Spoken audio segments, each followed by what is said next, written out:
com anem. Ja sabeu que els joves d'esquerra d'ara ni són d'izquierdas ni són nada. Hi ha els ecologistes perroflautes. Aquests tenen més por a l'aigua que els gremlins. Després hi ha els nacionalistes, que els haurien de dir los necionalistas. Tito Grosque vos explica què és el nacionalisme.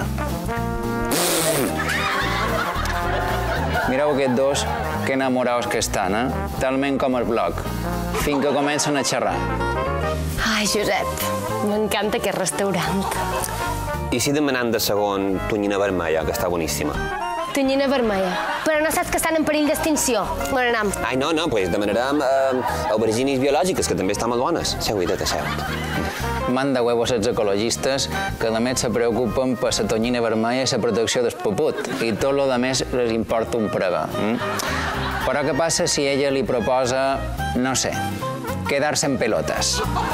Josep, què te sembla si aquest cap de setmana m'anem a fer nudisme en el trenc? Però què dius? Si has trempat tota la meva família. Què vols, que me vagi ser padrina i li pegui un infart? No, si està clar que tu només t'agrada anar en pilotes per dedincar nostra. És que en pilotes mos hi deixes govern central. A mi me jeringa. Jo, si és necessari, me quedo en pilotes aquí davant, però no vull que les moixetes s'alterin. Que t'he escrit un poema.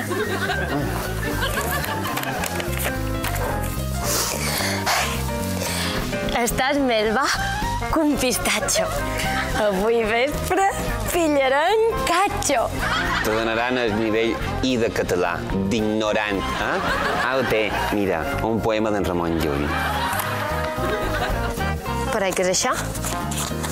Paper no reciclable. Això trigarà 1000 anys a biodegradar-se.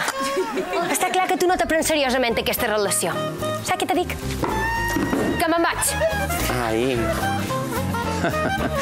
Aquí s'ha quedat sin pacto i sin acto.